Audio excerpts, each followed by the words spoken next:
opioids continues to also be a significant problem in the black community, killing black folks at an alarming rate. According to researchers, opioid-related deaths in the black community have nearly tripled as their white counterparts are beginning to see a decline in fatalities. According to the Centers for Disease Control and Prevention, in 2015, opioid overdoses accounted for 6.6 out of every 100,000 deaths of African Americans. In 2019, it's now 17.1. Now that's a huge jump. And while overdose deaths among whites took place at more than twice the rate as blacks as recently as 2015, currently the rates have closed. As of 2019, opioid-related deaths accounted for 19.1 deaths per 100,000 in the black community.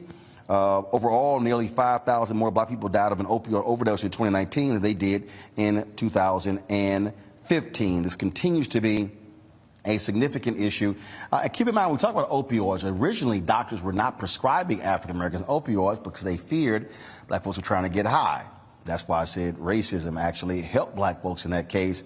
But we continue to see the opioid crisis and how it is taking the lives of more and more African Americans every single day. Adrienne Alexander Allen is the author of My Parents Have a Drug Problem.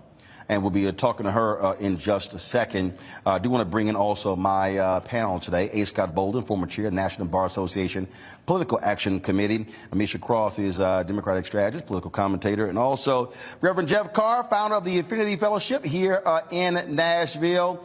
Last name might be familiar, y'all. Every Thursday, you see his brother, Dr. Greg Carr, here on Roland Martin Unfiltered. And so, Jeff, glad to have you on the show. We're going to go to the author in just a second, but let's talk about a combination of the death of Michael K. Williams, but also these opioid deaths. This is a significant issue, Amisha. And when you talk about, again, how you address it, initially, as I said, white folks are being prescribed opioids at a much higher rate than African Americans. Doctors were saying, white doctors were saying, oh no, black people are trying to get high.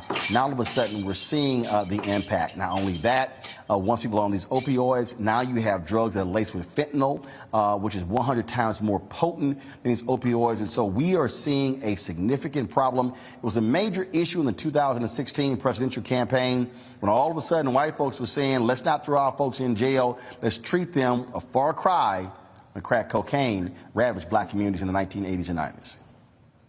You're absolutely right there, Roland. At the end of the day, we have seen such a varied response, such a disparate response when it comes to white America, particularly as it relates to opioids, because opioids were seen as the drug of white people, whereas crack cocaine was seen as the drug of black people. And we know that there are literally thousands of people that are still locked up based on addiction around crack. Meanwhile, the immediate response from the government, from a lot of those who are in power at various levels and private sector organizations, was that now we need to find treatment. We need to find prevention mechanisms. We need to make sure that we address the opioid crisis differently. And in large part, the only difference between the two of those crises was the color of the majority of people who were being affected. I think that when we talk about opioids, we also have to talk about the lead-in and how America got to where it is based on the fact that pharmaceutical companies in the 80s and 90s were basically giving out opioids as painkillers like candy to people and not really acknowledging the fact that long-term consequences of addiction were extremely known even by the pharmaceutical companies then, but they just ignored it. And many doctors knew it as well. So as you know, and as your audience probably knows, during the Derek Chauvin trial, we heard about George Floyd's issues with addictive properties related to opioids because of a previous medication he had for a back injury. What we recognize is that once individuals are off of those medications, they will find something to help them to get that same type of pain cure-all. And typically that is a street-level opioid drug. I think that we're seeing these levels increase in the African-American community because first and foremost, those drugs have become more easily accessible. But in addition to that, the tracking mechanisms around them are not as strong as the tracking mechanisms for, say, crack cocaine. What we've seen is that there has not been a heightened level of penalty or tracking of the actual drug dealers in a way that we've seen for certain other drugs. And it's devastating because the national conversation leaves Black people out of the opioid crisis, even though we know by the numbers and the statistics you spoke of at the top of your question that it matters to the Black community as well, and those numbers are only increasing. And I wish we pay more attention and put a spotlight on it, not just when a celebrity dies from an opioid addiction, but also when our neighbors, our brothers, brothers, our sisters, our cousins, people that we know personally and have a personal connection to are battling these crises every day. Jeff, this is important because, again, you can see the difference in the attitude here. And when I say that, you've had white folks now at these town halls who now all of a sudden have lots of compassion for people who are having drug issues who have issues with opioids. Many of them white. Same white folks did not have a lot of compassion for us. But now when we're seeing opioids exploding, now the question is, what does the black community do? How do we now target with education and the impact? Because again, this is not just affecting low to moderate income. This is affecting upper income folks as well who are losing their lives due to opioids. Sure, Roland. And again, man, it's great to be on. It's great to be on a great show with my brother. I hadn't seen you since the old days of the Round Table on NPR. So it's good to be on. Good to see you behind that Edward Havell painting of the Fifth Jubilee singers that centered Nashville as Music City. Not country music, but that music that was the soulful music of the Jubilee singers. To follow up what Amisha was saying, it's about priority. And one of the first things we have to do is we have to destigmatize what drug use is.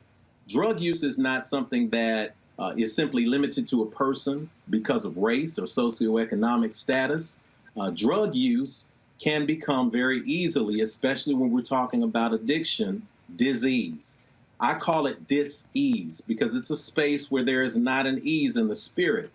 As a longtime minister, as an inner spiritual minister, some of the work that I do involves intervention. And it also involves transporting young people in particular to safe spaces. I would never break that ministerial curtain and expose any of the people that I've worked with from around the country. But I will say this, opioid abuse has been a huge problem, particularly in the white community for a long time. They didn't treat it as if it was a stigma, as if someone was a crackhead or a pillhead. They treat it like a disease. I have been inside homes where a child has a room that is bigger in square footage than my house in a private jet. I have assisted in getting them to an intervention space where they can go and dry out for 30 days. Some of these spaces are hidden in mountains. Some of these spaces are in farms across the United States. And guess what? Some of them are $30,000 a month. Some of them are $30,000 a week. Celebrities, famous people from all over the world come to get treatment for dis-ease. We can be very easy. We can quickly start to stigmatize this, and that's why it becomes hidden. We put this energy underground because we start calling people crackheads. We start calling people addicts. And we start saying, hey, don't let your cousin in the house because you know they're going to steal everything you got. Because of that, there is a stigma attached to it. The reality is addiction is a disease, and it could very easily happen to any one of us. We can go to the dentist and be prescribed hydrocodone. We can take one more pill than we absolutely need, and before long, we can be in the street. The weed that many people are smoking in this day and age, they're hybrid strains of marijuana that contain up to 40% more THC than the weed that many of us were around in the 80s and 90s. So this is why we're starting to see this equalize in our community. And what we have to do is find ways to address the root causes of addiction and stop looking at it as if it is a stigma. White people have seen this for a long time, and that's why they created treatment. We have to be in a position to do the same. So, Scott, look, when we talk about information coming to our community, the targeting, if you will, a campaign, an initiative, I mean, that's really going to have to be at play here to now deal. I mean, those opioid numbers are staggering to go from 6.6 to 17.1 per 100,000 in just 4 years. Yeah, I agree with you, and they're keeping those numbers, and it's the numbers of African Americans who those numbers are going up. Let's be real honest. Drugs have always been part of America. There's a supply and demand, and black people and white people are part of that demand. But black people have always been overcounted and white people undercounted when it comes to the drug demand and the drug jurisdictions. I'm a former prosecutor from New York. I can tell you the courts are filled with black people and brown people. They weren't filled with white people. There's more white people in America than black people, and more white people do drugs than black people. It's just proportional. It's got to be. It's a very practical application. Not saying there's anything wrong, but I will tell you this, Roland. I was with Marion Barry when he got out of jail for smoking weed, right? And I remember he was running for mayor, and he went to the white part of Ward 3, and they really gave him a hard time. I mean, they called him a crackhead, and the media connotes crack with crime, which is why it was treated like a crime. And then obviously now the opioid crisis with white America, now we've taught them that it's a health issue conveniently for them. But I remember Marion Barry's response was that my problems with alcohol and drugs have to do is under the public spotlight. Your problem with alcohol and drugs and your family's problems with alcohol and drugs, it's just not on the public spotlight. You're no different than me. You have someone in your family or you are addicted to drugs or alcohol. So don't judge me, if you will. And I got to tell you, he overcame that crowd of people that didn't look like him because he spoke from the heart. It is a national, it is an American problem. And so this isn't Democrat or Republican. It's got to be all of us in America. You reduce the demand, you put drug dealers out of business, the ones who are middlemen and the ones who are higher up. We just can't get rid of the demand. I want to go pull in my guest, author Adrienne Alexander Allen. Adrienne, glad to have you on the show. So obviously these are significant numbers. So the question now is, what is going to be the campaign to begin to teach and educate people about the dangers of opioids? How are we going to reach African Americans on this issue? Roland, first and foremost, thank you so much for having me. I'm excited to be here. It all speaks to education, as we said. But one of the main issues with education is that we aren't educating the masses. When it comes to dealing with addiction, opioid use, abuse, and all types of drugs, we are dealing with the addict first and not the family. We know that families are affected. We know that children are affected. So we need to do mass education when it comes to teaching people about the effects of opioid addiction. When it comes to these things, people act as if it doesn't matter, it doesn't happen. As you mentioned, they created this opioid epidemic in 2017 when in the 80s and 90s, like you said, we weren't getting that same attention with crack and everything, heroin that was affecting our communities. And, we see the characters that Michael K. Williams and others on The Wire play. Those are real life individuals that each and every one of us have come in contact with. And so we need to start educating more about the effects and the youth that are affected by drugs, because this also, we are missing a whole demographic of people.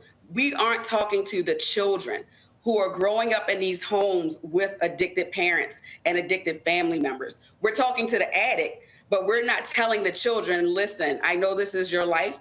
This is what you were born into, but you need to learn that this does not have to be your reality going forward. And if we start touching these children, because as we see, each generation has become more enamored with drug use and making drugs popular. And so we need to teach them that when you die from drug use or drug abuse, you can't come back. You see your friends pass away, like that should be a learning and a teachable moment for you to understand that drug use is real and that you need to be better educated on the effects of drug use. This fentanyl that we're seeing now, when you see it, fentanyl, is lethal in small doses. You touch it and you can die, you can overdose. You don't even have to ingest it. So we have to use more education when it comes to drugs and drug use. One of the issues that you also have to deal with is the racism that was initially in all of this, where you have white doctors who are not prescribing African Americans opioids. But we also, though, have to have a real federal drug policy that is not one focusing on criminalization, but there's one that's focusing on treatment. Yeah. Yeah. I think that for us, for me Adrienne? Personally, Yeah, go ahead. Growing up in Baltimore, we saw the methadone clinics. We saw, quote unquote junkies. We saw them using a drug to counter counter effect the effects of other drug use. And so when you use methadone, I've seen so many stories of children who died from overdosing from methadone, which was supposed to have been a treatment. And so we have to find other ways, and it needs to be a full body treatment, right? Like it has to be emotional, mental, physical. It needs to be every aspect taken into consideration when it comes to treatment options for these people. So now, again, when we look at one of these reports, and we saw so much attention that was being focused on the Republican presidential candidates. Trump talked about how he was going to fix the problem. You had Chris Christie talking about this thing as well. So Adrian, now the question is, are we going to see more public officials talking about this, providing the funding needed to ensure that we're creating the kind of public service campaigns targeting African Americans, again, Black-specific programs that we understand to reach our people on this very critical issue? It's funny that you say that because we hear so much about Hunter Biden, right? It's like they have made such a big deal about Hunter, but not about DJ Jr., DT Jr., excuse me. So I feel like they know that the programming is needed. We know that they know that the money and the funding is needed for African-American people, but will they do it? I feel like they just aren't there yet. I feel like it's going to be us as a community to figure out those ways to get these grants, to get these funds, and to start these programs. Because if we leave it up to them, I honestly don't see it happening. All right, then. Look, we certainly appreciate you joining us again, folks. The book is called My Parents Have a Drug Problem.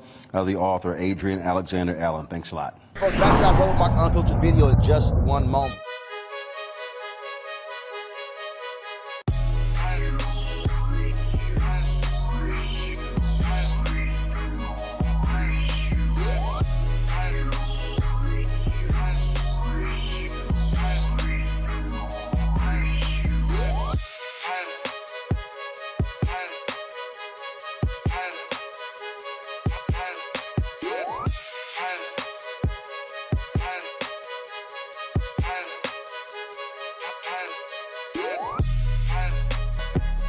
All right, folks, Seek.com is a Black-owned company founded by Mary Spio. It's a virtual reality company where you can actually go there, look at their virtual reality content.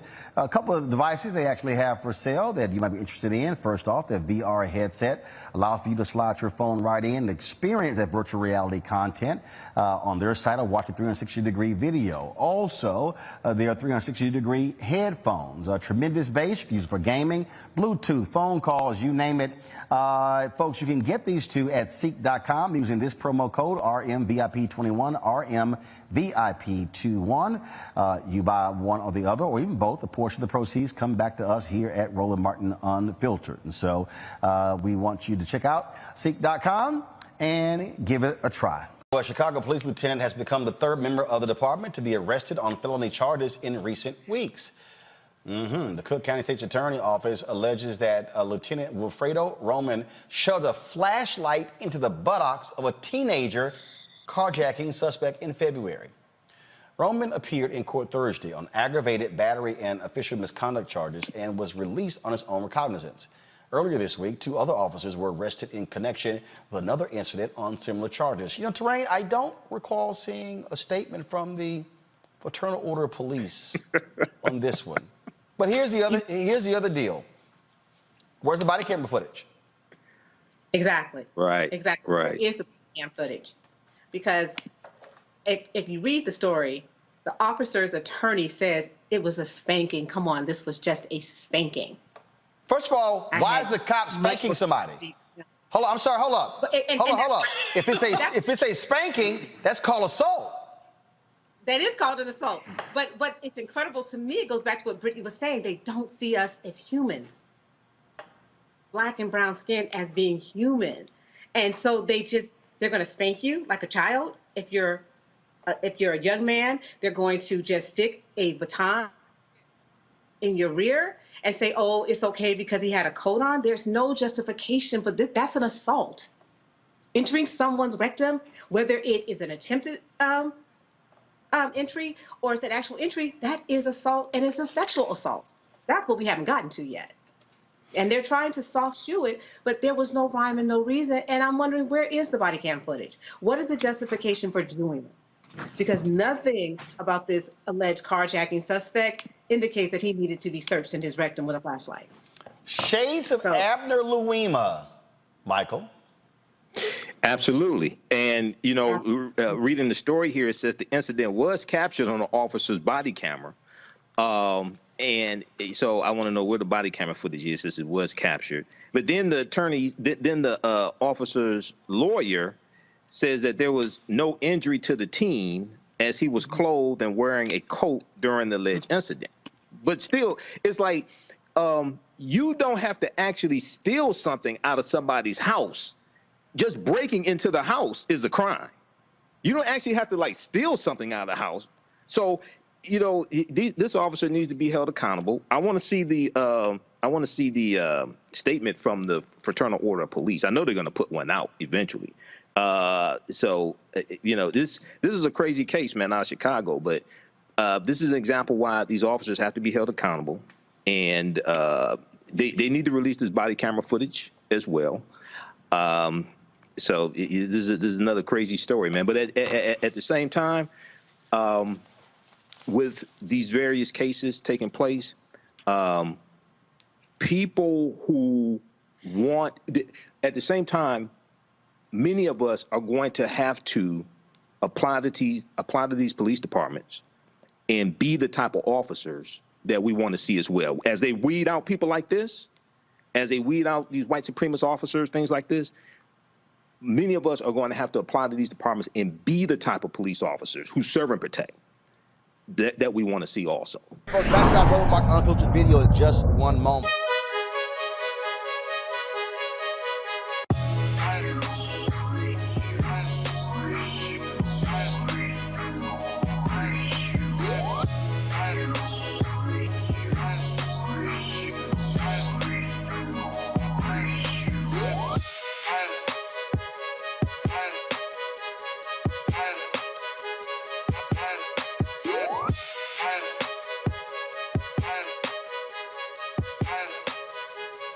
All right, folks, Seek.com is a black-owned virtual reality company founded by Mary Spio. That's right, VR is all the rage. The ability for you to be able to actually be immersed in the space to feel what's going on. Imagine being at a concert and you're watching the concert, but you're actually in the seat in the concert. And so that you can able to see that great videos and all kinds of different things on Seek.com.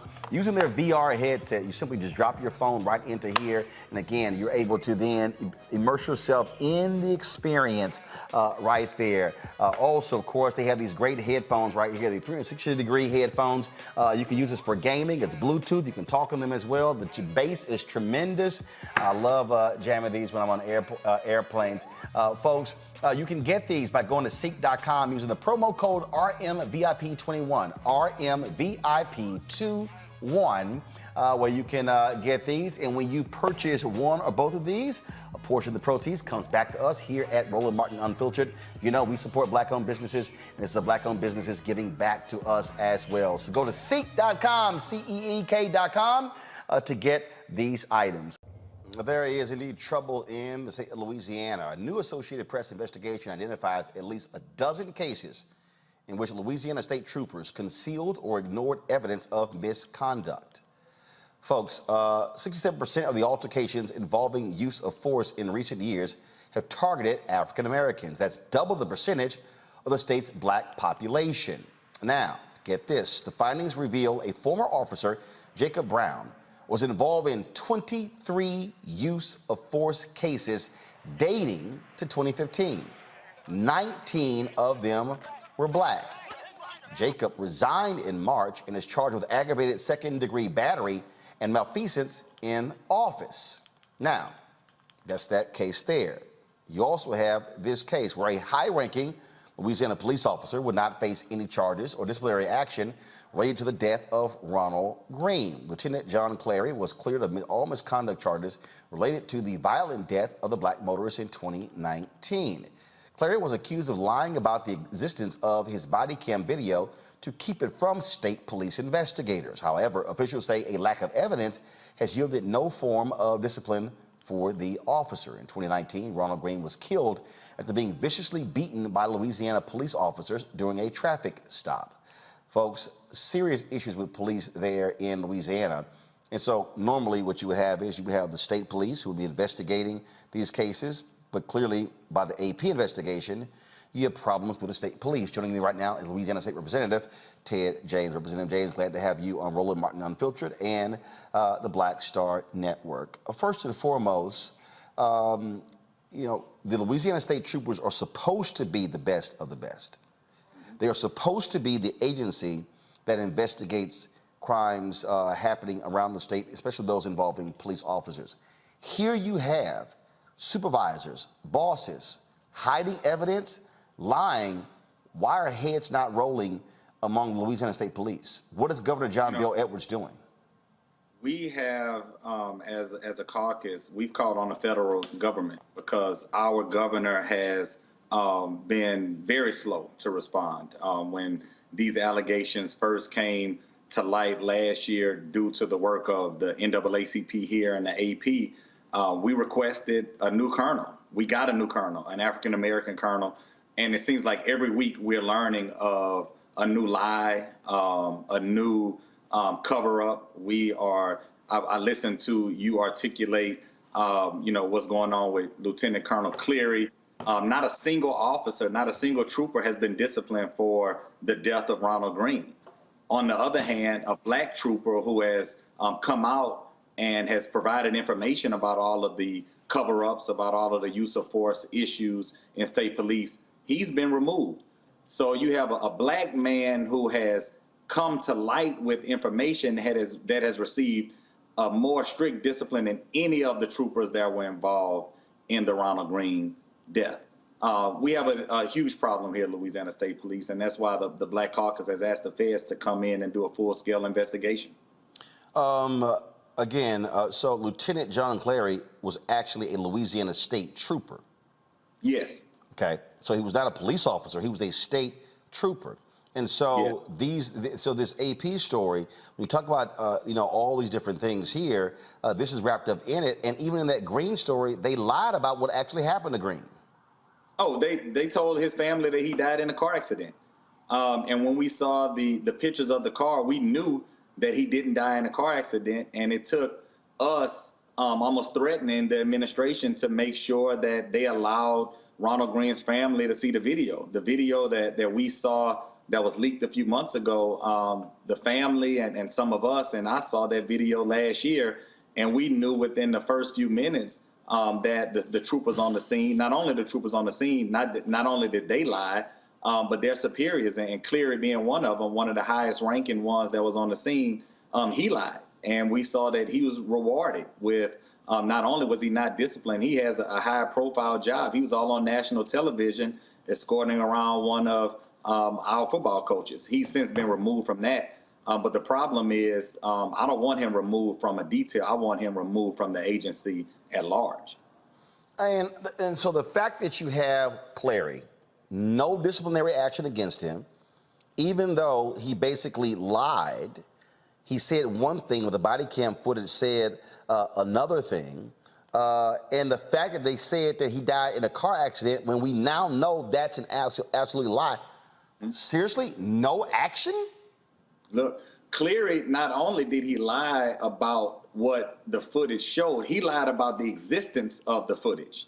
And it wasn't until almost a year later that the footage was discovered. Now, the main trooper who beat Ronald Green committed suicide the day he learned that he was going to be terminated. There were still troopers on the scene that deserved to be brought to justice, right? If myself and you and another friend of ours, if we go and beat the hell out of somebody and I kill myself, you will certainly be charged, right? As an accessory, I could list at least 5 or 6 different things that these troopers should be charged with. And right now we're waiting on the federal government. Of course, there's a DA in North Louisiana who, if he wanted to, he could pursue charges now. You know, I understand, and way too often these cases, district attorneys tell us we're going to wait and see what happens with the federal government. But you can move independent. Yeah, of they don't have what's to. happening. They don't have to. In fact, wait. the feds wait on the state folks. You know, and what we're seeing, I certainly, there is one glimmer of hope, and it's very small. I would not have trusted Donald Trump Justice Department to do the right thing.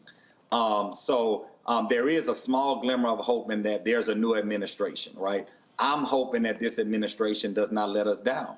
I've had countless conversations with the DOJ because our caucus sent a letter to the Civil Rights Division, and we've asked not just with the Ronald Green, because we already know Ray Charles can see that they lied about Ronald Green. We've asked for a full-scale, top-to-bottom investigation into the entire department, because what we've learned is that not only have these things been accepted, they've been cheered on. We have countless reports of text messages where troopers have bragging about beating the hell out of people and bragging about the fact that they're going to think about that beating for a long time. They're one of the attorneys for state police whose husband is a trooper.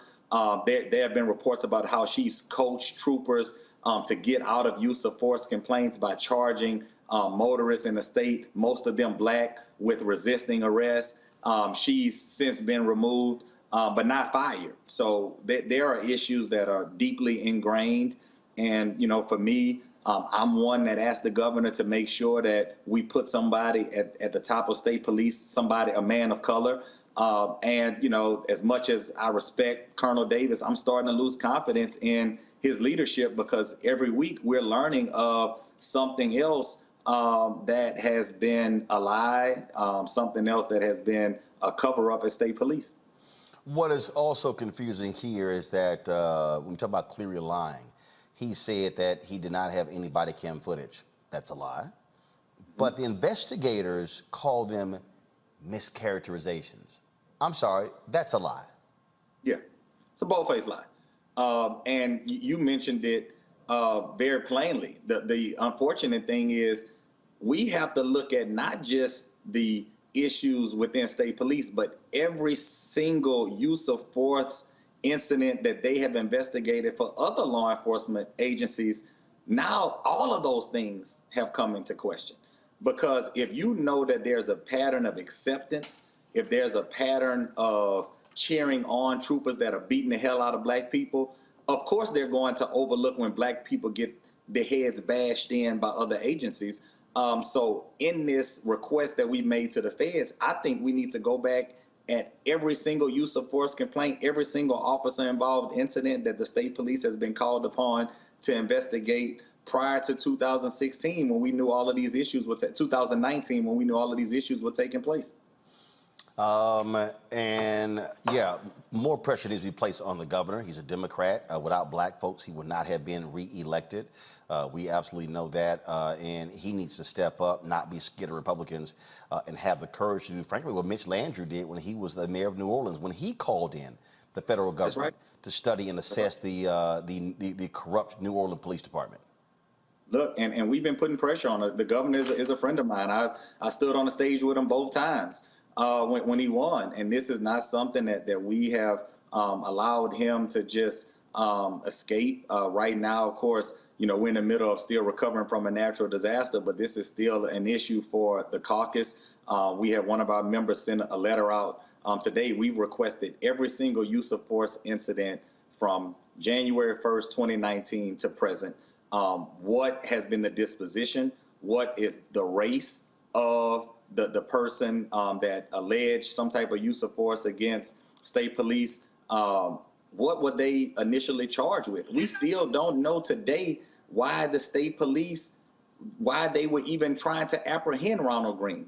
Here we are almost 3 years later. We still don't know what the underlying issue was. But we do know is that they lied, and we do know that they killed their brother. Louisiana State Representative Ted James, we certainly appreciate it. Certainly keep us abreast of what happens with this case.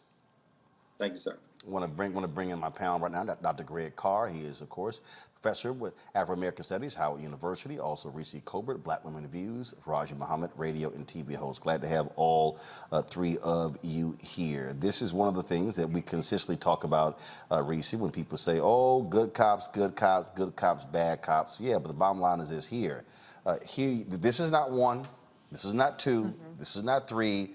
This is more than a dozen, and I dare say there's probably more if you really, really keep looking. Absolutely. I mean, this is basically state-sanctioned terrorism against Black members of the community who are just going about their business. I mean, in some cases, there were people who were suspected of doing some serious crimes, but I don't understand how a traffic stop escalates to the point of death.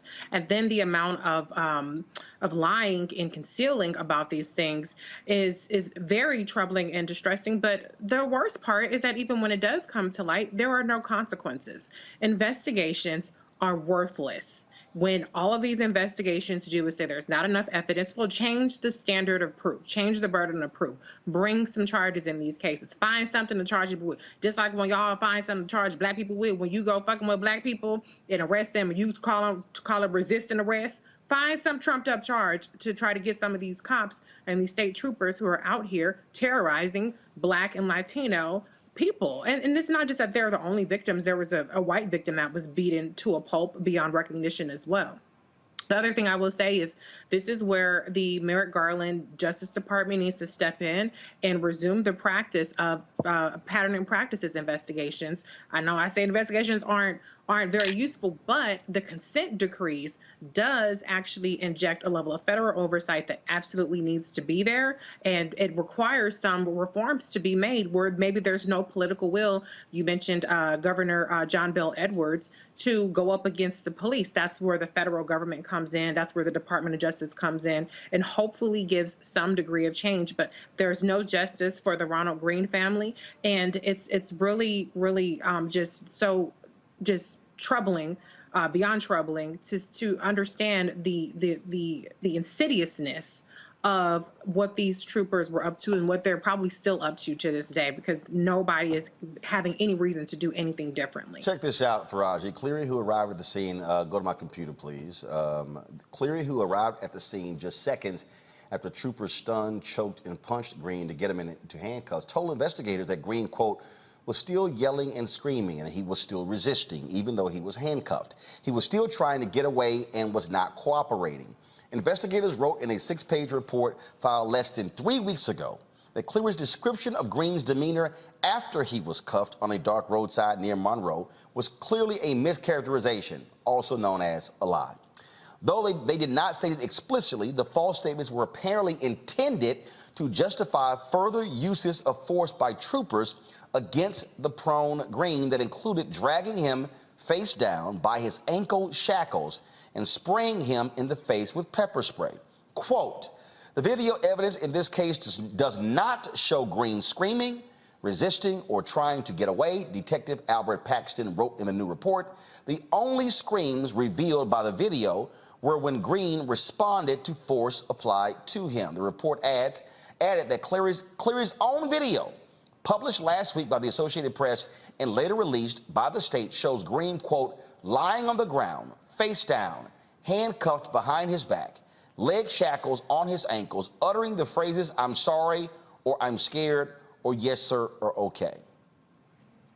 Green was forced to be face down for 9 minutes. And this is what Cleary yelled. "Don't you turn over. Lay on your belly. Lay on your belly," Trooper Corey York yells before briefly dragging Green by the chain that connects his ankle shackles. Lieutenant Cleary's video clearly shows Green to be suffering, Paxton wrote in the new report, adding that the handcuffed man can be heard, quote, gasping for air. Though what happens to Green next cannot be seen on the video, investigators wrote that, quote, Green's eyes are squeezed shut as he shakes his head back and forth, moaning in pain, movements consistent with having been sprayed in the face with pepper spray. So you mean to tell me all of that, and they can't figure out what in the hell to charge this guy with or write him up? Yes, and Brother Rowland, I think that we need to say it Clary needs to go to prison. The whole damn police department needs to be broken down. When I heard the representative talking about the fact of the Justice Department coming in, we know that the pattern of practice, investigation, and all of that. The big thing is that the United States federal government, the Department of Justice, has the power to come in and to really dismantle police departments and start them back up again. Why they have not done that, I don't know. But I'm happy that they're starting an investigation. But they need to go in like the same way they went in what we saw with Ferguson after Mike Brown. They need to go in and just completely fire everybody or lock people up. And that's all that has to be done, because the trust of the American people is totally gone. I mean, of the people of Louisiana. There can't be no trust, especially among black folks. And I saw that based upon this report, Brother Roland, 67% of those who have been involved in being brutalized by the police are black people. So when you have that number, when you have these things, and then when you have that type of evidence, you have the body cam footage, you have the other officers, you got an officer who killed himself. I mean, this is all leading to the fact that these jokers were guilty. And one big thing very quickly that we have to keep in mind, there was another story about some years ago about what has happened in Minneapolis, what has been happening in Portland. The problem comes down to, you can give people good guidelines, but they have to have the heart, the mind, and the spirit to follow the rules. And when you're seeing that police officers don't have that, then only a few things got to happen. One is either the federal government got to intervene and be broken down by the Department of Justice. Two, the state that is responsible for the funding of the government, they have to be brought to task. Or three, you got to go to the police union in that state and bust the hell up that police union, because police unions serve as like gangs in protecting their own. And so if we don't go after go to the root of the problem, which is corruption within the police departments and these unions, then we're not going to see the justice that we deserve. Check this out, Greg. Go back to my computer, please. Another false statement noted in the report was when Cleary told investigators that his troopers sat Green up and, quote, immediately held his head up so he could get a clear airway. Clary's video, however, showed troopers saying they didn't want to sit Green up because they were afraid he would spit blood on them. Then don't do that, Cleary tells them. Even after Green became unresponsive and troopers sat him up, his head was slumped down on his chest, and they did not make a move to lift his head to make a clear airway for nearly 6 minutes. How does all of that happen? And you don't charge anyone. I have repeatedly said on this show that laws must be changed, that if you or Reese or Faraji or myself, if any of us lied to police, they could charge us. Mm-hmm. Cops lie, nothing happens. To me, the least you can do is simply discipline him by saying you knowingly lied to investigators, and he should be fired and should be facing some type of charges. Absolutely. Mm-hmm. Yeah, absolutely. I mean, the one thing we might say at the onset is that we must use all tools at our disposal: elected officials, the courts, right, the Justice Department. So that's number one. But I'll say, having said that, there's no we. There's no historical evidence for any concept called the American people. The legal framework is one thing. The historical, cultural, social entity is quite another.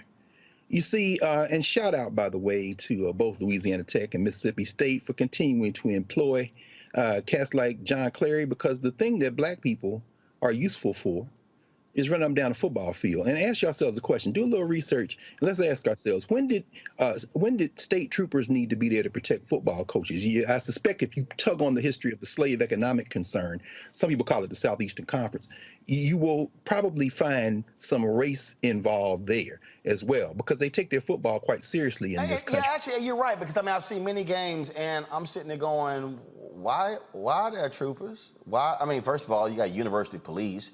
Football teams have security. Why? And it's a thing now when you watch all these games where you have these state troopers next. It's weird to me as well. Well, Roland, I think that's actually a very good question. I know you just came back from Fisk. You might put some of your young journalist lieutenants on that, do that research, because I think what we'll find is that football, like everything else in this country, is very militaristic. And so John Clary's at home there. And by the way, the mistake made by the state police training investigator, the instructor rather, that led to discovering this tape, I'm sure that was a mistake, because I'm sure they were probably using it to reinforce what you should be able to do to escape punishment. But the key in this is NHI, as the philosopher Sylvia Wynter says, there were no humans involved. Let's think about this. The police are an entity, law enforcement. But the concept of policing has been turned into a verb. What does policing mean when there are no humans involved? It's a verb: managing, hunting, controlling, harming, and killing, because there are no humans involved. Ron Green's not a human being. We have to understand this technique. When you turn off your body camera, you've introduced another layer of obfuscation and murkiness. And so what you're really trying to avoid is the intent standard. And all you have to do to match the intent standard is say, I had another reason. So I'm saying all that to say this. At the end of the day, we have to understand that these people are our enemies. And by that, I mean anybody who's a human being. These are our common enemies. And there's no murkiness to the side you have to be on. Now, I should mention this as well. It's important to understand that there's also an issue of federalism involved. As we listen to Representative James at the state level, and we talk about the local level, and I agree, everything should be pursued. I agree with everything you said, Faraji, everything you said, Reese. At the same time, we understand that Merrick Garland, whose kind of weakness was one of the reasons he was confirmed as Attorney General and even nominated to be on the Supreme Court, is not going to push the limits of the test of federalism. Because what we are seeing now is the state, controlled by white nationalists, are literally testing the limits of federalism. They are daring the federal entity to create this illusion of American community by intervening on open Klansmen. Y'all seen the movie The Mac? Remember when the guy says, shade tree, you ain't no pimp. Well, let's remix that. Shade tree government. You ain't no community. You just a rest haven for the Klan. State by state, they are daring something to come into existence which never existed before, namely, quote, the American people. And so I'm encouraged by things like this, because one way or the other, this cat gonna be punished. Prison's only one form of punishment. Wait for it. Wait for it. Well, we certainly will see what happens there. And yeah, DOJ absolutely. And here's the deal. The Civil Rights Division can launch that investigation. That needs to happen. And that DA in Northern Louisiana, yeah, folks, that's called being real close with police there. Roland? Huh? I said Hurricane Ida didn't hit Louisiana out of coincidence. Well, first of all, hit Louisiana out of coincidence because Louisiana's, frankly, is in Hurricane Alley. I've been from Houston, but the bottom line is this here. We have seen this before where these white DAs in Louisiana do not want to pursue anything with police officers, which is why you got to have state authorities like state troopers investigate, but they have thugs in that force. This is where DOJ needs to step in. And I would hope and I appreciate Representative James saying they've been calling on Louisiana Governor John Bel Edwards, but how about putting even more pressure on him and publicly protesting him and calling people to the state capitol, calling people to the governor's mansion?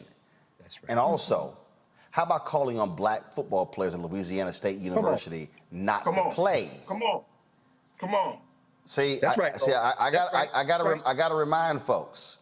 The only reason the Confederate flag is off of the Mississippi State flag, because when that black running back said, "I ain't playing," and then and then all of a sudden, those white coaches all around Mississippi said, "Hey, we getting phone calls, black players not coming to Mississippi State and Ole Miss and Southern Miss and all those schools."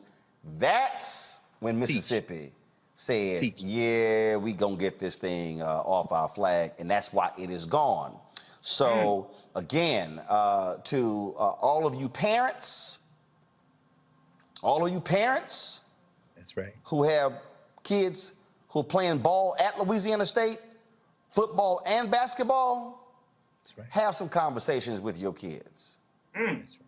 And have those black ball, and see, And see, this is real simple. See, everybody forgets, Reese, Greg, and Faraji, the University of Missouri football players threatened a boycott. I remember. Threatened.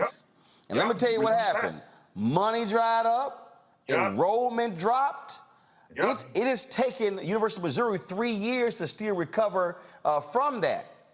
All I'm saying is, this is where black athletes get your little courage like Kaepernick and say, no federal investigation, we might not play on Saturday. Trust me, you'll see how fast the governor calls for the feds to come in. That's right. That's all I'm saying. Let's see what they do. And it's not just LSU. Nope. Southern and Grambling. Come on. Y'all are state institutions. That's right. Those players, you can do the exact same thing. So let's see what happens here. And so that's why, folks, you've got to be able to willing to call some folks out and use your power. Folks, back to our Roland Martin Unfiltered video in just one moment.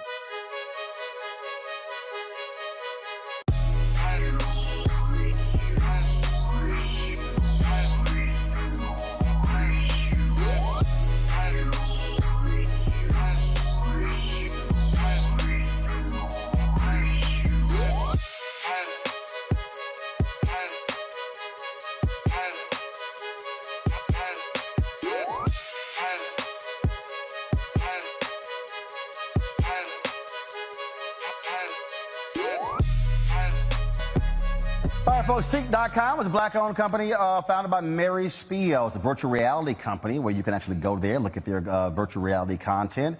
A couple of devices they actually have for sale that you might be interested in. First off, their VR headset allows for you to slide your phone right in and experience that virtual reality content on their site or watch a 360-degree video. Also, their 360-degree headphones, tremendous bass, you can use it for gaming, Bluetooth, phone calls, you name it.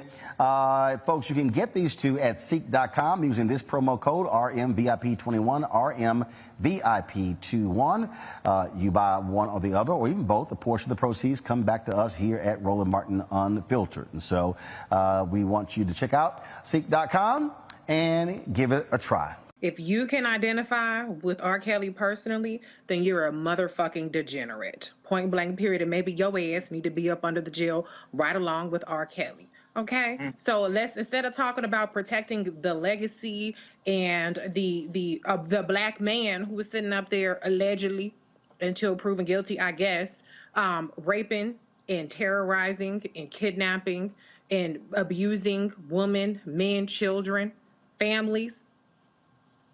If you can justify that because he's a black man, there's something seriously wrong and demented with your mentality. There's nothing wrong with us talking about it. It's something wrong with your ass and how you think, okay? So why don't we put a little bit more emphasis on protecting victims, on protecting girls, boys, people, black people, the community, how about that, from a sexual predator? Why don't we put more emphasis on that than the fact that you like R. Kelly's Bump and Grind or 12 Play? Come on. Check yourself. Don't come over here with that mess. Check yourself and your fucked up mentality. That's right. Period. I'm trying to see. There was at least one MF, at least 4 Fs. Sorry, not sorry.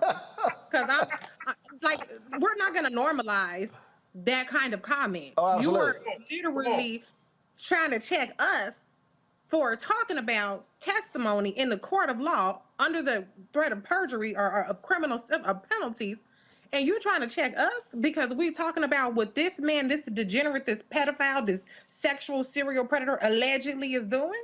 Check yourself. Don't come over here with that. Check yourself. Look in the mirror, and we need to be find out who the hell your ass is around. If you think that what he's done is something that's redeemable, that should be protected, that should be shielded, what the hell is wrong with you?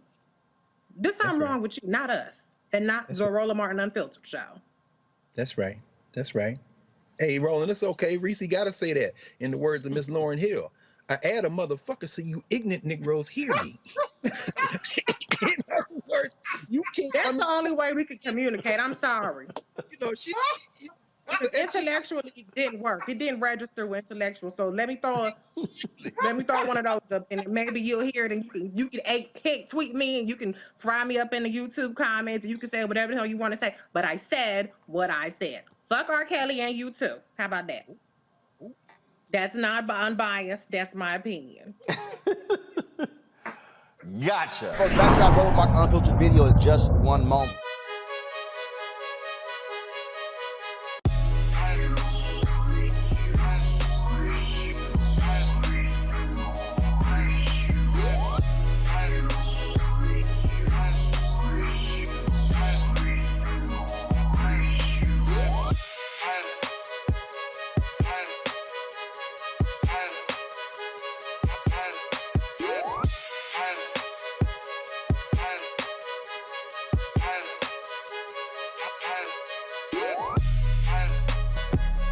All right, folks, Seek.com is a black-owned company founded by Mary Spiel. It's a virtual reality company where you can actually go there, look at their virtual reality content.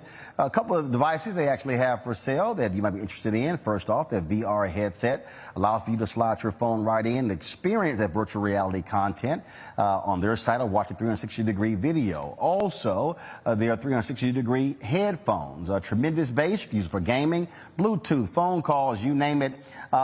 Folks, you can get these two at Seek.com using this promo code RMVIP21, RMVIP21. You buy one or the other, or even both. A portion of the proceeds come back to us here at Roland Martin Unfiltered. And so we want you to check out Seek.com and give it a try. Folks, let's stay in Minnesota, where attorneys for 3 of the other officers on trial for killing George Floyd, they now want to keep the trial from being broadcast and live streamed. Go to my computer, please. The request came from the attorneys for Thomas Lane, Jay Queen, and Tal Thao. Earlier they wanted the trial to be publicly broadcast. Now they're saying that, that if this is streamed, that there are people who are not going to want to testify if they do so. Terrain, that's quite interesting. That's quite interesting there on that particular point. By saying that, if it's streamed, there are people they're not going to testify. Really? They don't have a choice. A subpoena is a subpoena. It's not an invitation. So they don't. Well, you're saying there's no party flyer, huh? No, there's no RSVP. You just show up or you go to jail. And it's very simple. And so I think what's happening is that these officers and their defense teams are seeing how the live stream of the trial worked out in the first trial. And it didn't work out very well there for Derek Chauvin. I mean, we were able to see, and we talked about this, his reaction to the jury and just how he reacted to the testimony about the death of George Floyd. And so it's not to their benefit to have it publicly broadcast. This has nothing to do with their witnesses. Their witnesses have no say-so whether or not they come or go. So this is a defense. And you know what? I respect that.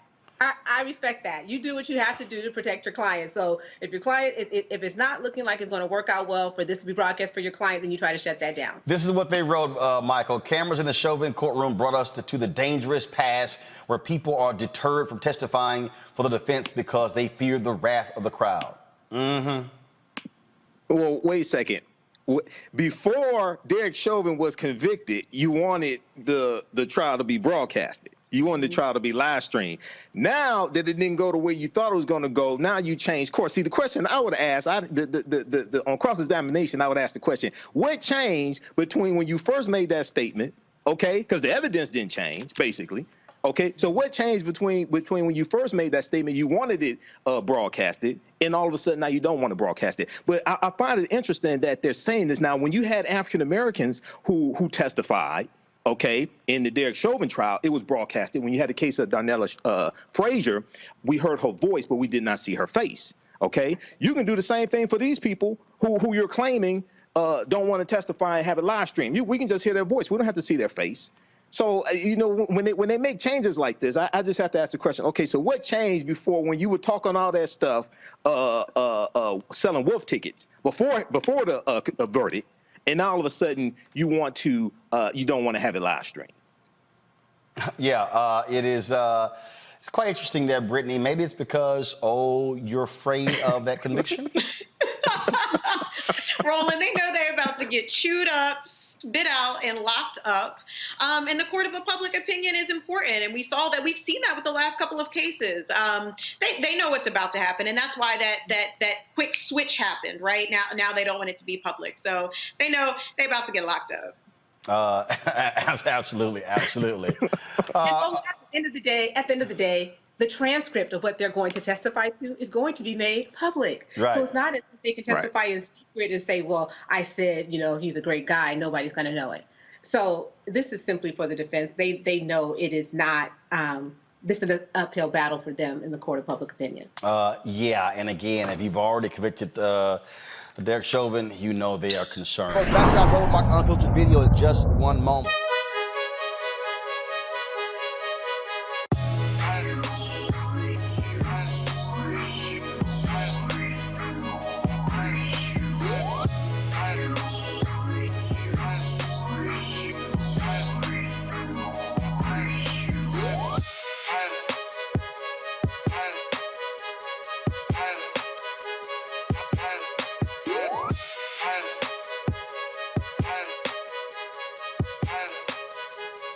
All right, folks, Sync.com is a black-owned virtual reality company founded by Mary Spio. That's right, VR is all the rage. The ability for you to be able to actually be immersed in the space to feel what's going on. Imagine being at a concert and you're watching the concert, but you're actually in the seat in the concert. And so you can able to see that great videos and all kinds of different things on Seek.com.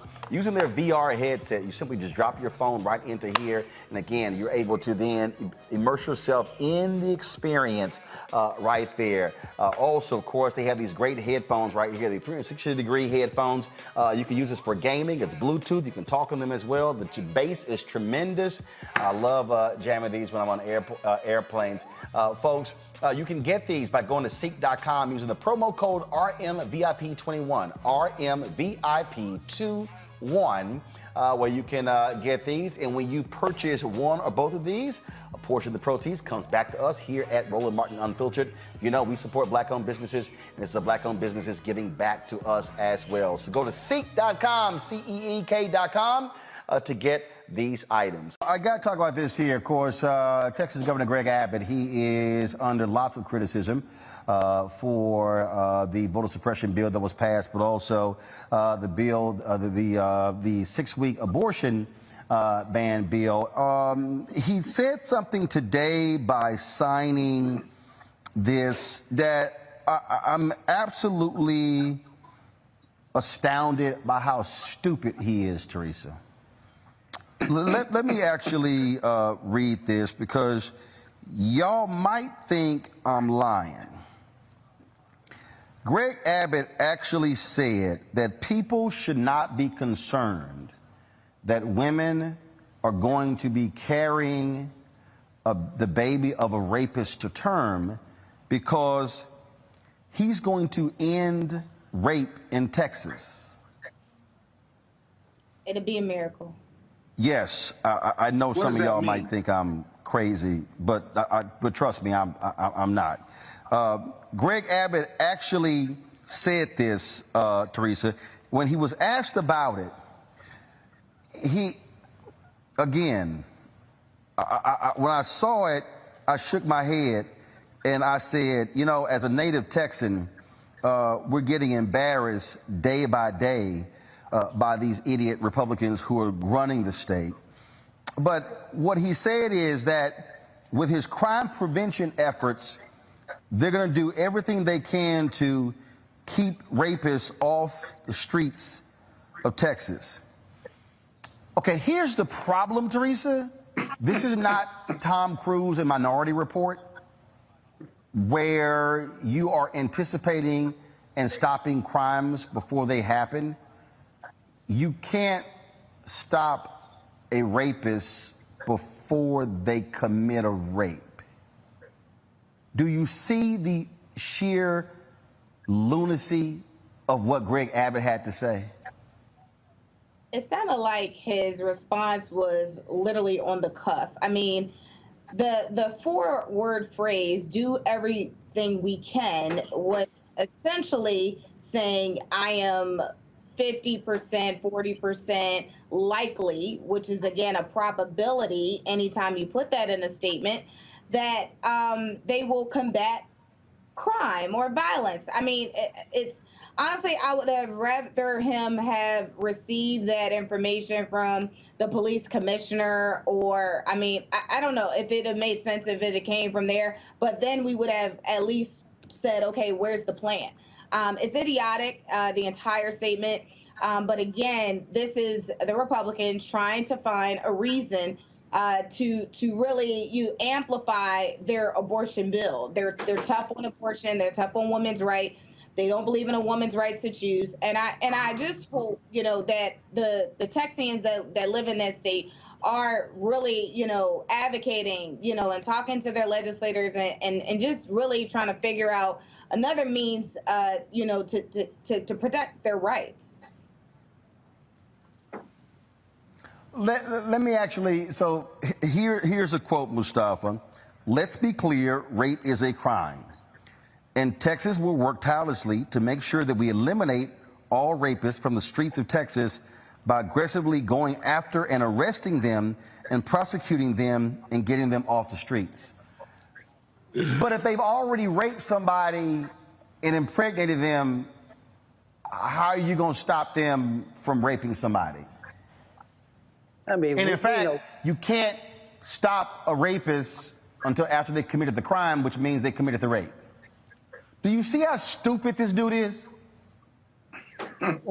Governor Abbott lives in like this alternative universe. We've seen him on a number of different issues where he's so far away from the reality of what everyday people are dealing with that this statement is just one in a laundry list of others. There are about 500,000 women, and then there are a small percentage of men who are raped every year in our country. And that's just the ones who report it. So we know that the numbers are even higher than that. It's impossible for you to stop rape. You can put certain things in place. You can put educational programs in place. You could actually take away alcohol in the state of Texas. I'd love to see you try and do that because we know that that sometimes is associated with it, but it is an act of violence. And for him to say that is another form of violence that's being placed on these women who have to carry a child that came out of violence. So it's just mind-boggling, some of the things that they say and they do that is so devastating. Imagine the trauma of having to look at a child and knowing that that child wasn't conceived out of love, that that child was conceived out of violence. Out of these horrible acts that we know happen, far too often. So yes, we can put some things in place to help to hopefully shrink that down, but it's impossible to stop it. And once again, you have men trying to regulate and tell women what they can do with their bodies. Oh, really, it gets worse than that. Scott, we know doggone well how these Republicans, if their daughters got raped, trust me, they're not sitting here saying, yeah, you're going to carry that baby with your term. Let's just stop. Well, I don't know if that after 6 weeks or before 6 weeks, a woman even knows that she's pregnant. My understanding from my research is that most women don't even have symptoms of pregnancy up to 6 weeks. But rape is about power. Watch this. Rape isn't about sex or sexual attraction. It's about power. So think about every power relationship between a man and a woman. You have security guards, or prison guards who rape women in prison. You have employers or supervisors or even husbands, if you will, who rape women. You're not talking about, there are a lot of situations that rape occurs in. It's not like you have a rapist on the street and he rapes 10 women and it's you're trying to find that rapist. So let's be real clear on the circumstances and the power vacuum upon which rape occurs. But the 6 weeks, the irony about the Republicans is this too. They want everyone to have these babies, but they don't want to pay for those babies if the families can't afford it. They don't want you to wear a mask or to even make you get vaccinated, but that'll cause you to lose your life. It is a paradox. It is a hypocrisy beyond belief when it comes to where these right-wing conservatives are on life and death in this country. It's a huge hypocrisy. Just think about it. It makes zero sense. And so Governor Abbott has never made any sense. It'll be interesting to see after he signed this bill where he is in the polls and when he's up for re-election. Folks, back to our Roland Martin Unfiltered video in just one moment.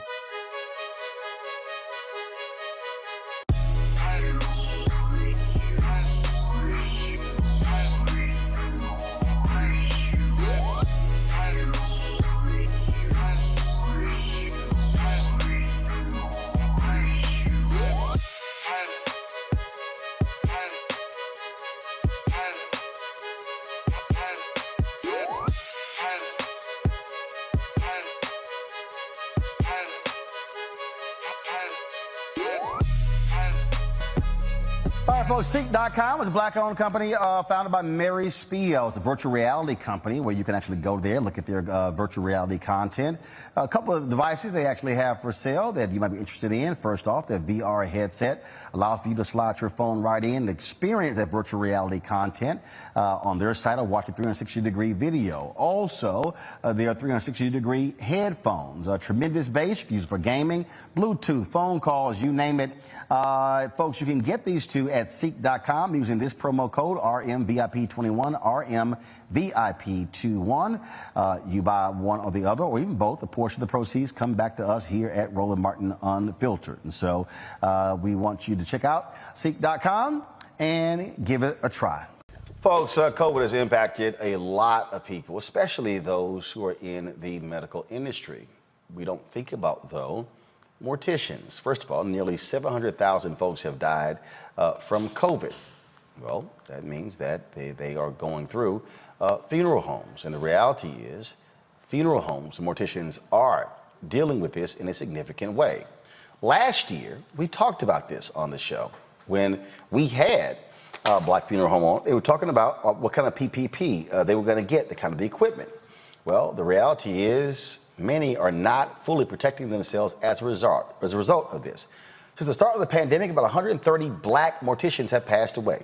Funeral directors implement safety policies to protect themselves and their staff from the virus, but just like doctors and nurses, some have become a casualty of the virus. Joining us now is the president of the National Funeral Directors and Morticians Association, Harry P. Close II. Harry, glad to have you here. That issue right there, how has this been happening? Has it been the result of coming in contact with folks who have died of COVID, or has it been the fact that funerals have become COVID super spreaders? Well, it's a combination of about three different things. One, Mike, can we get this on? One, COVID is not on the death certificates at all. And so in order for our members to really function, we have to make sure that we treat everyone like they have COVID. Second of all, yes, the funerals are a spreader, but at the same time, you don't know who has COVID. Most people don't go to the hospital. It's an airborne virus. It's on your clothes. It's under your shoes. Someone might have a mask, and they cough. If it's caught in the mask, great. But if not, it's spread out, and then the droplets fall on the ground, and we're walking in it. Our colleagues were just so intimidated with this virus. Now, since the Delta virus, we lost 4 funeral directors in the last week with the Delta virus or the Delta variant of this COVID-19. So it is really a major issue that most people don't realize. That's just the funeral directors, 130. We're not talking about the staffs. And so, what are your members asking for? Are they asking for assistance? Are they? I mean, first of all, do your funeral homes have the right protections and things along those lines. I think that we have it, and I want to thank you because the last year around May we were on, and there was a shortage, and because of this segment, we were able to really get inundated with numerous suppliers. So the issue now is not the PPEs. The issue is that we have people in this country not using masks, not taking the vaccine, and unfortunately, we're in a profession that we can't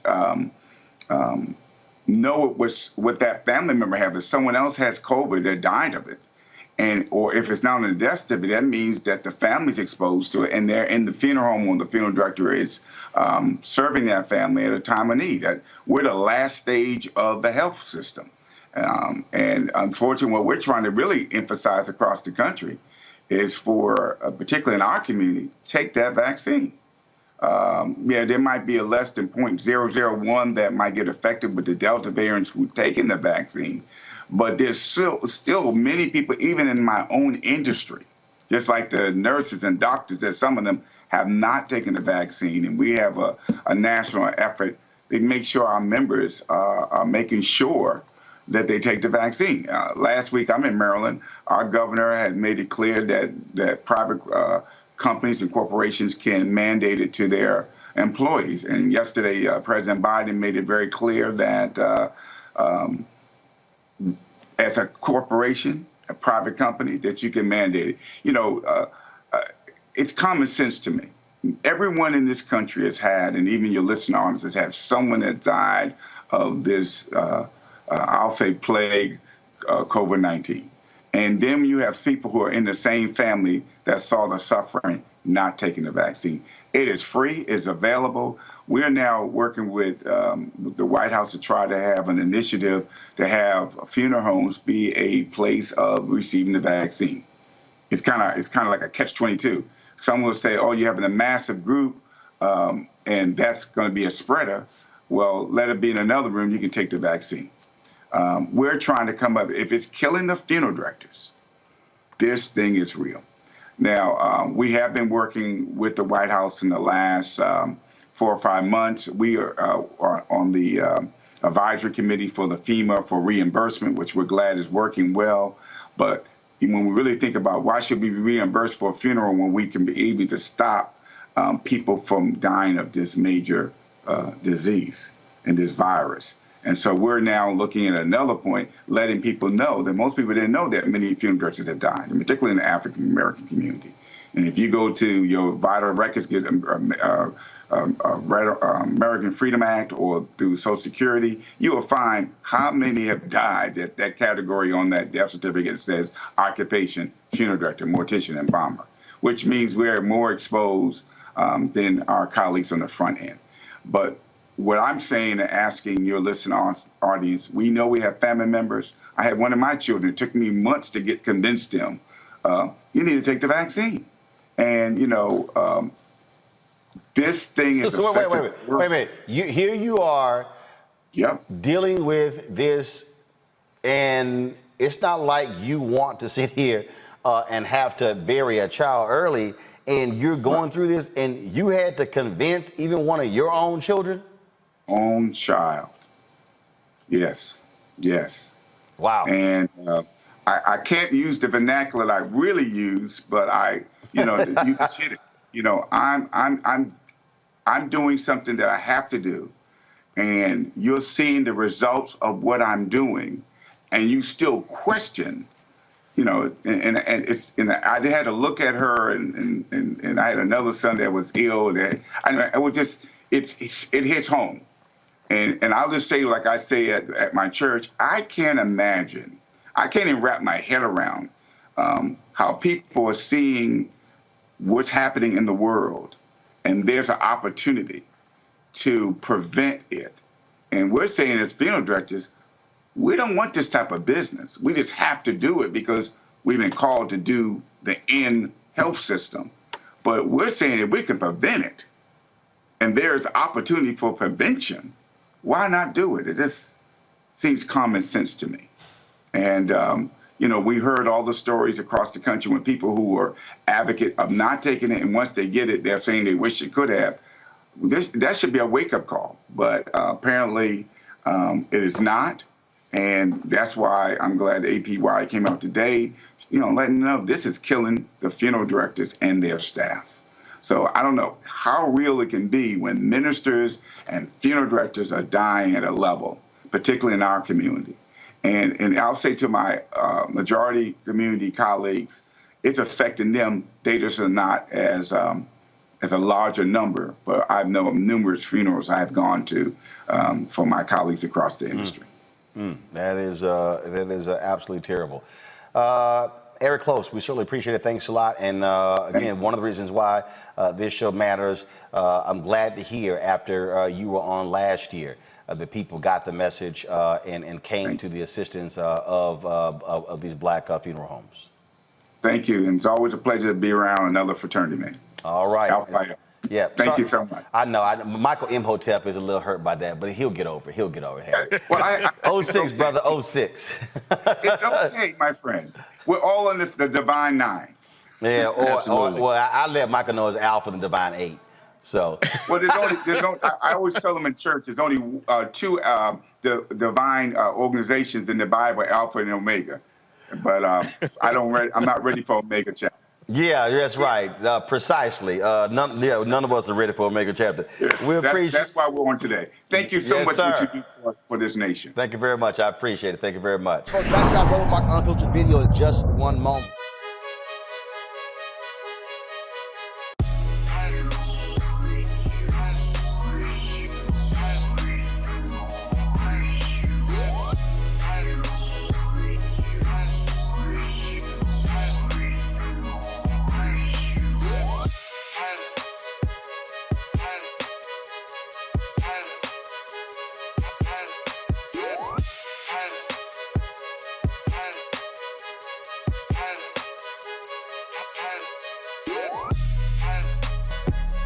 All right, folks, Seek.com is a black-owned company founded by Mary Spio. It's a virtual reality company where you can actually go there, look at their virtual reality content.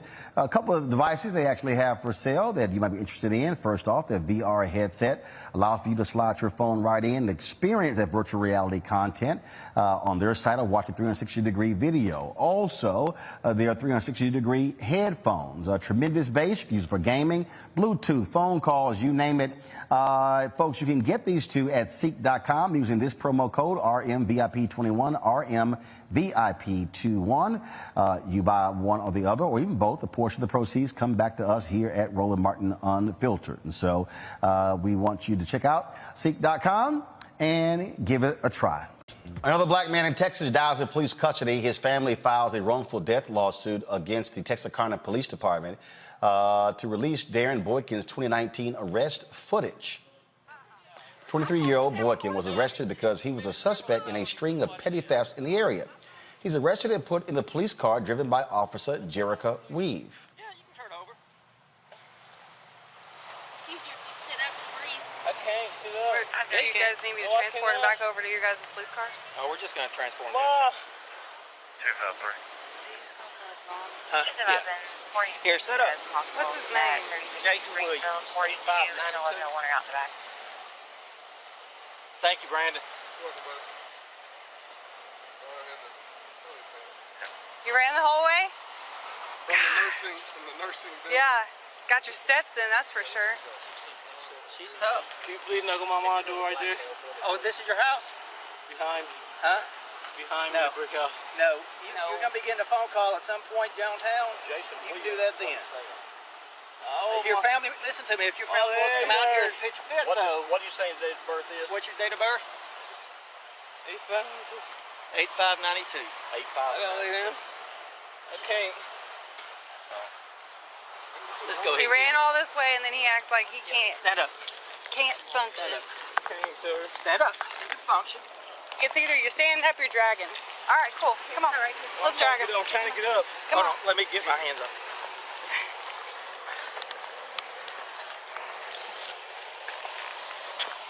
You want to put him in the backseat of mine? Or you got one over here? Can you, hey, can you push the unlock button on my driver's side?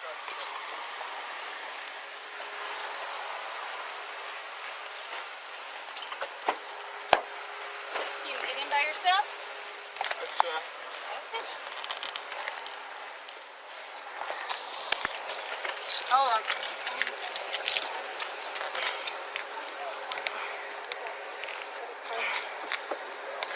on that side?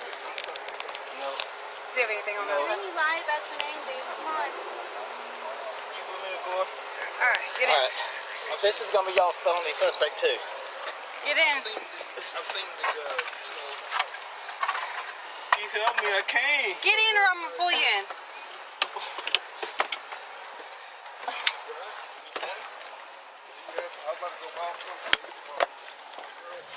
So you good? During the 20-minute ride to the precinct, Boykin repeatedly tells Officer Jerica Weaver that he could not breathe. She believed he was doing what they call felony faint. It's not until Officer Weaver arrives at the police station she realizes something is wrong. The lawsuit accuses Officers Weaver and Brent Hobbs and Sergeant William Scott of violating Boykin's civil rights by being deliberately indifferent to a medical crisis, resulting in Boykin's death. An autopsy ruled that Boykin died of natural causes and notes complications of sickle cell trait. Terrain. You know, when your client tells you some of the things that the officers say to them when they're being arrested, you don't want to believe them. And that, I'm just being honest about that, right? Because you want to believe that the officers are acting in the best interest of everyone. But what the introduction of body cameras have done for policing is shown us the indifference that they have when they are interacting with suspects who are still citizens. And they still are responsible for caring for them and making sure that they are treated appropriately. I mean, they are innocent until proven guilty. But these officers are out on the street acting as judge, jury, and executioner. And when you watch this video and you watch it all the way through the car ride, he's trying to tell her he can't breathe. And she doesn't even take the time to pull over to check on him. And she is so surprised when she finds out, when she tries to get him out the car when she gets to the station. So the charges against her are appropriate. And like I said, this is a new day that, if you recall, when we first started talking about introducing body cameras and having officers wear them, officers were initially turning them off, forgetting to have them on at all. And now there's so many states that have laws that make it illegal and can charge officers with crimes for not having their body cameras on, because this is showing us what's really happening on the street, the complete indifference and the taunting of these individuals who are still people with rights. So this video is incredibly upsetting, but the right thing is happening here in Texarkana. It is very hard to look at this, Brittany, and the reality is this here. You know, he's dead, and the man is telling you, but now they create felony faint. Felony faint. Roland, I mean, it's every week. Per usual, I'm disgusted, I'm disappointed, but I am never surprised. This is a constant and ongoing reality with policing and dealing with those who are sworn to protect and serve. And we know that the police, they're not serving us. They're not serving people of color. They're not serving working class folks. You know, they serve the ruling class and they protect property, not life. You know, as the report said, they were deliberately indifferent to a medical crisis. And how many times do we see police being deliberately indifferent? And it doesn't matter if it's someone who's been identified or classified as a criminal, or if it's someone that's a young sweet boy and violinist like Elijah McCain. We're not viewed as humans, right? Just by virtue of having black skin, we are not viewed as humans. And I always say this, but if this is what policing is, we do not need it. I'm really tired just in general of the entire concept of policing as it has existed and evolved, because it's not fair, it's not equitable, it's classist, it's racist. And we all know that getting arrested shouldn't be a death sentence, even if someone is involved in petty theft. Again, thinking about why someone is involved in petty theft, right? And doing what they need to do to survive because they've been historically marginalized and not provided equal access. You don't stop crime by bloating police budgets and hiring more officers. You stop crime by providing access to resources and distribution of money and opportunities, right? And we know that the people who are doing the most serious of crimes never see time behind bars, or very rarely do anyway. You know, it is just very difficult when to have to keep doing these stories, Michael. I mean, how hard is it? How hard is it if a prisoner is if someone is detained, if they are handcuffed and they're complaining, I cannot breathe, to pull over and double check? Exactly, but see, that's what you do when you think that you're dealing with somebody who's a human being. That's what you do when you have that's what you do when you have somebody who, even though you suspect them of a crime, you still have compassion for their humanity. Okay, here in this situation, it appears, and I haven't read all the details on it, but on the surface, it appears they had no compassion for his humanity and it just deemed him as being guilty. Okay, and not even respecting his humanity when he's telling them numerous times that he can't breathe. Then they use felony faint. I haven't heard this term before, felony faint. Now I've heard excited delirium because that's what they tried to say that Elijah McClain died of.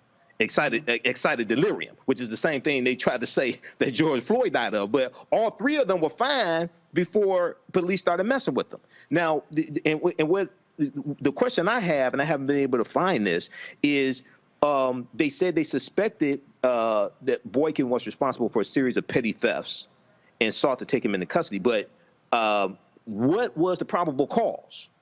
What was the probable cause here? I know you said he was running and things like this, but what was the probable cause to make you think he was responsible for a series of petty thefts? I'm still trying to find out that information. And that is the thing, Brittany, that again, every time we see one of these stories and they come up, it's like the same thing. And the bottom line is having police officers who treat people with basic respect and dignity. I mean, and that's the problem, Roland, that they don't. They literally do not view us as human. And again, I mean, as a historian, just going back to the earliest iterations and forms of policing, it was that we weren't human, right? It was that we were property, and it was to catch us and return us back to the owners of the property, right? And we truly haven't strayed very far from that. And again, we continue to see that policing is not grounded in protecting and serving. It is not grounded. It's certainly not grounded in protecting and serving Black and brown people, impoverished people. It's oftentimes to protect the ruling class and to protect property, which is why we've seen several times the National Guard being mobilized, right, when property is damaged, but we certainly don't see any type of care whatsoever when Black bodies are dying in custody. It's unfortunate, and again, it causes us to continue to re-examine this call for defunding the police. Folks, back to our Roland Martin Unfiltered video in just one moment.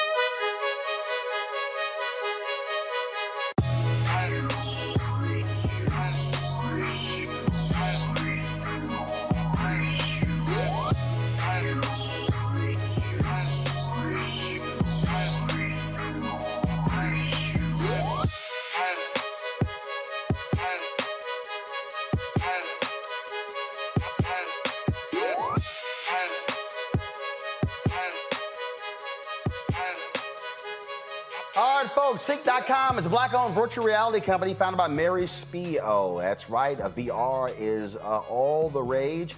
The ability for you to be able to actually be immersed in the space to feel what's going on. Imagine being at a concert and you're watching the concert, but you're actually in the seat in the concert. And so that you can able to see that great videos and all kinds of different things on Seek.com. Using their VR headset, you simply just drop your phone right into here. And again, you're able to then immerse yourself in the experience right there. Also, of course, they have these great headphones right here, the 360-degree headphones.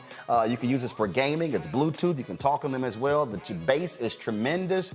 I love jamming these when I'm on airplanes. Folks, you can get these by going to Seek.com using the promo code RMVIP21, RMVIP21, where you can get these. And when you purchase one or both of these, a portion of the proceeds comes back to us here at Roland Martin Unfiltered. You know, we support Black-owned businesses, and it's the Black-owned businesses giving back to us as well. So go to Seek.com, CEEK.com, to get these items. Let's go to Minnesota, where after reviewing the case, the former Minnesota police officer who shot and killed Daunte Wright, they faces a more serious charge. Former Brooklyn Center officer Kimberly Potter was already facing a count of second-degree manslaughter.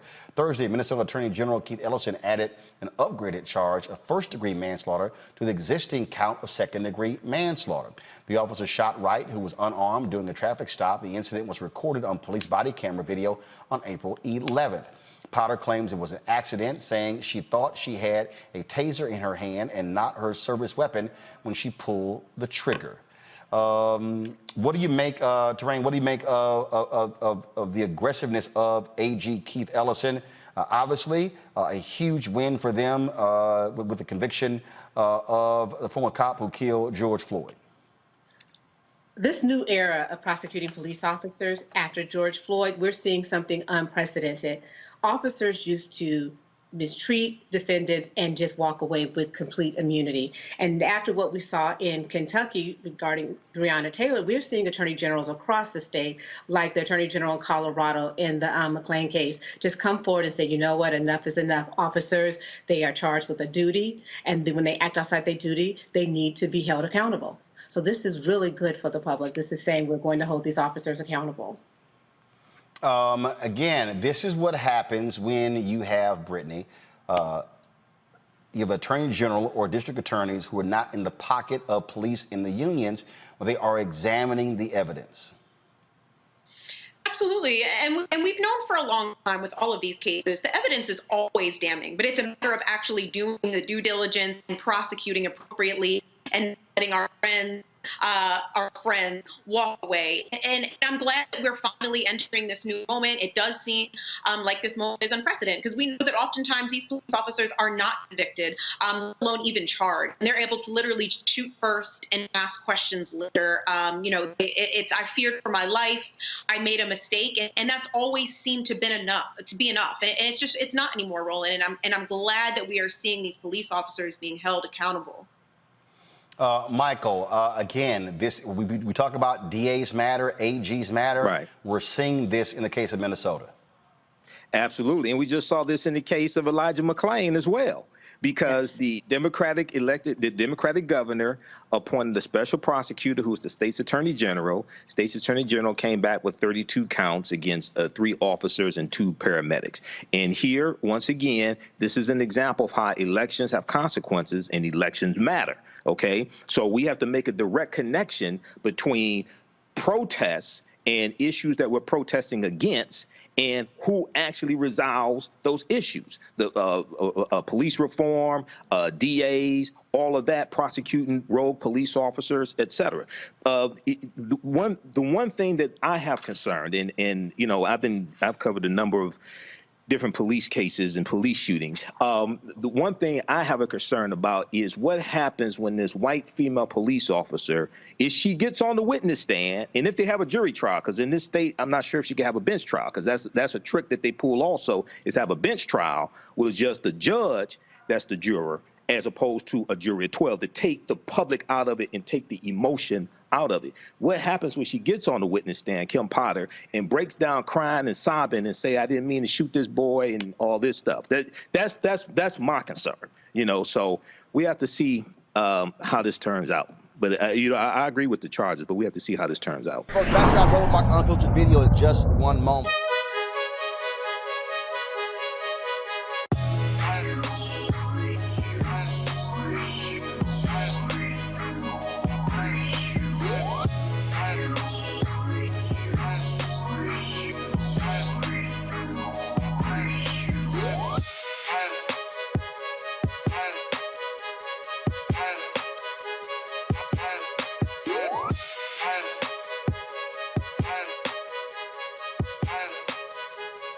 All right, folks, Sync.com is a black-owned virtual reality company founded by Mary Spio. That's right, VR is all the rage. The ability for you to be able to actually be immersed in the space to feel what's going on. Imagine being at a concert and you're watching the concert, but you're actually in the seat in the concert. And so that you can able to see that great videos and all kinds of different things on Seek.com. Using their VR headset, you simply just drop your phone right into here. And again, you're able to then immerse yourself in the experience right there. Also, of course, they have these great headphones right here. The 360-degree headphones. You can use this for gaming. It's Bluetooth. You can talk on them as well. The bass is tremendous. I love jamming these when I'm on airplanes. Folks, you can get these by going to Seek.com using the promo code RMVIP21, RMVIP21, where you can get these. And when you purchase one or both of these, a portion of the proceeds comes back to us here at Roland Martin Unfiltered. You know, we support black-owned businesses, and it's the black-owned businesses giving back to us as well. So go to Seek.com, CEEK.com, to get these items. All right, folks, the R. Kelly trial resumed today after a 3-day recess.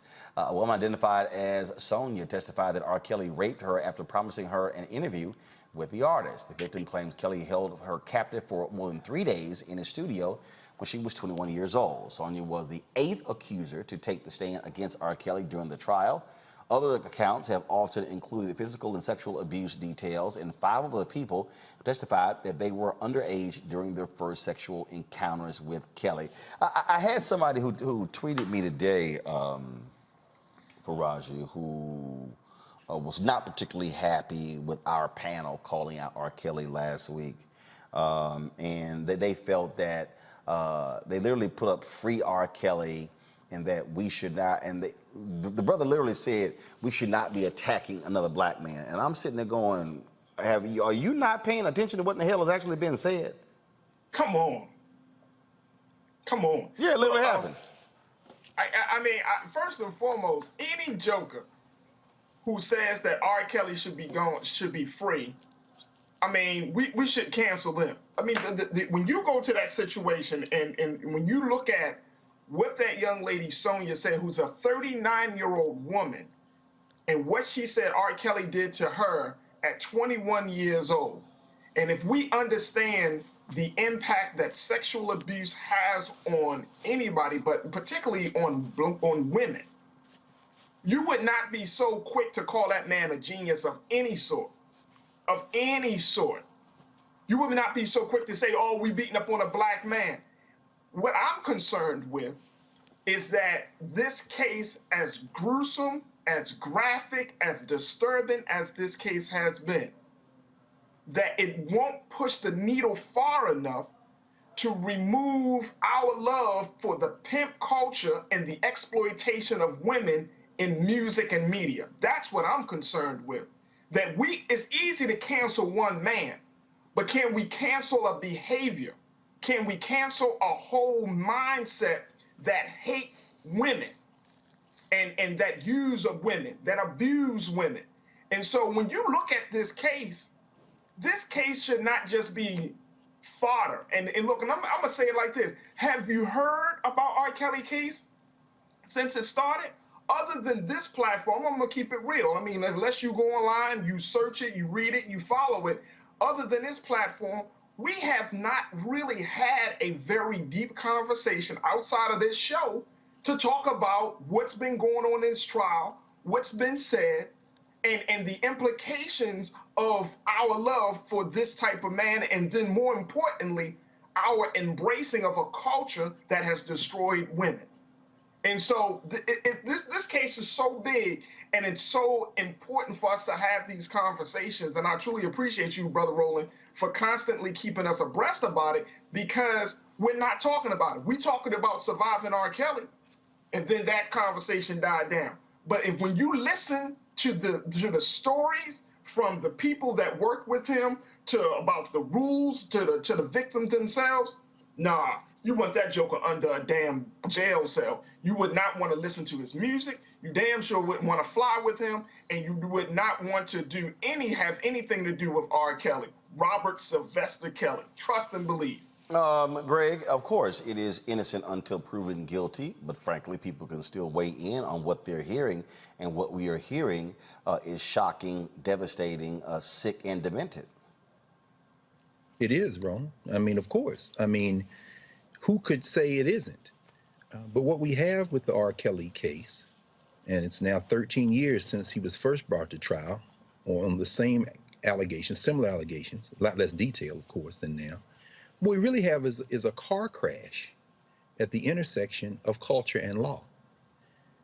We, as people of African descent in the modern world system, certainly those of us in the Western Hemisphere, more specifically the United States, have unfortunately continued to fall victim to, and now just really occupy, a culture that allows for our own dehumanization.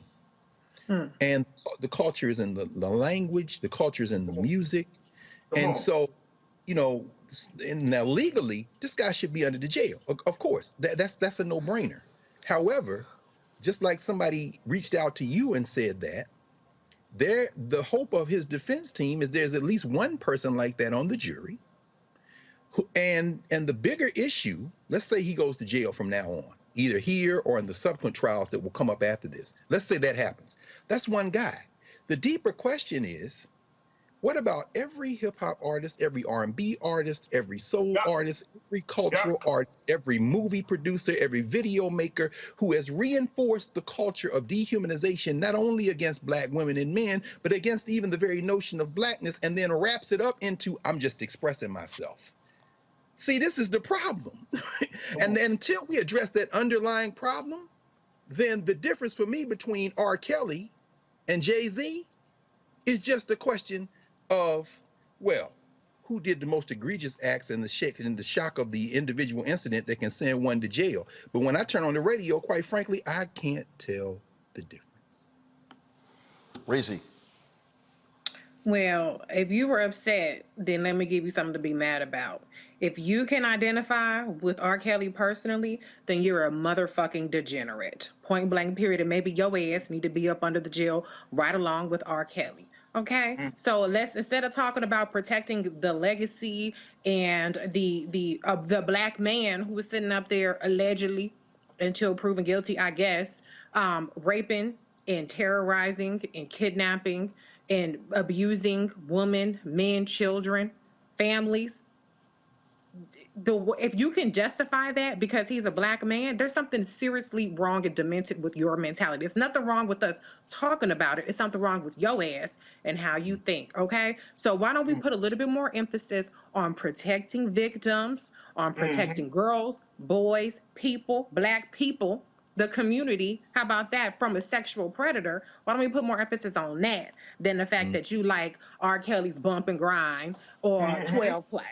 Come on. Check yourself. Don't come over here with that mess. Check yourself and your fucked up mentality. That's right. Period. I'm trying to see. There was at least one MF, at least 4 Fs. Sorry, not sorry. Because like, we're not going to normalize that kind of comment. Oh, you are literally trying to check us for talking about testimony in the court of law under the threat of perjury or of criminal penalties, and you're trying to check us because we're talking about what this man, this degenerate, this pedophile, this sexual serial predator allegedly is doing? Check yourself. Don't come over here with that. Check yourself, look in the mirror, and we need to be finding out who the hell your ass is around. If you think that what he's done is something that's redeemable, that should be protected, that should be shielded, what the hell is wrong with you? There's something wrong with you, not us, and not the Roland Martin Unfiltered show. That's right. That's right. Hey, Roland, it's okay. Reese got to say that. In the words of Miss Lauryn Hill, I add a motherfucker so you ignorant Negroes hear me. In other words, you can't. That's the only way we can communicate. I'm sorry. You know, Intellectually, it didn't work. It didn't register with intellectual. So let me throw one of those up, and maybe you'll hear it, and you can hate tweet me, and you can fry me up in the YouTube comments, and you can say whatever the hell you want to say. But I said what I said. Fuck R. Kelly and you too. How about that? That's not unbiased. That's my opinion. Gotcha. Folks, back to our Roland Martin Unfiltered video in just one moment.